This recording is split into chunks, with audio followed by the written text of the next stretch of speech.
नहीं रहे दुनिया के सबसे दयालु जज फ्रैंक कैप्रियो।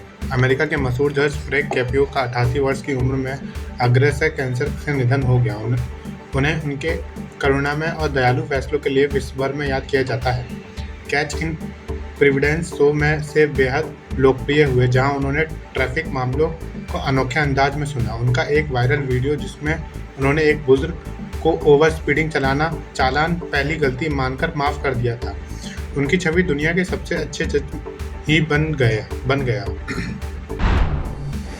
रूस का ताबड़तोड़ हमला, 574 ड्रोन, 40 मिसाइलें दागी। रूस यूक्रेन युद्ध थमने का नाम नहीं ले रहा। यूक्रेनी वायुसेना के मुताबिक रूस ने रात भर में 574 ड्रोन और 40 मिसाइलें दागी, जिससे एक व्यक्ति की मौत हो गई। यह हमला ऐसे समय हुआ जब शांति वार्ता की कोशिशें तेज हैं। अमेरिकी राष्ट्रपति पुतिन और जेलेंस्की को आमने सामने लाने की कोशिश कर रहे हैं।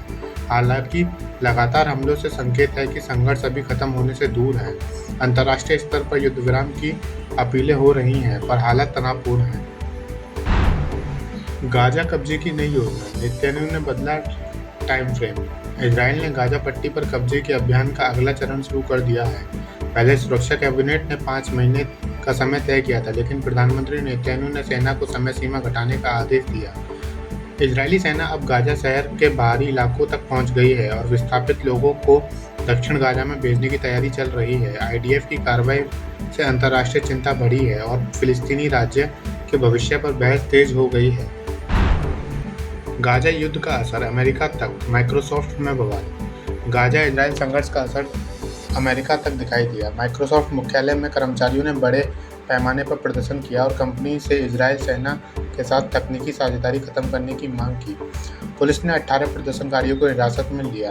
रिपोर्ट्स में दावा है कि इजरायली सेना गाजा और वेस्ट बैंक में फिलिस्तीनियों की कॉल निगरानी के लिए माइक्रोसॉफ्ट के एज्योर क्लाउड का इस्तेमाल कर रही है। इससे कर्मचारियों में नाराजगी भड़क गई और कंपनी पर दबाव बढ़ गया है।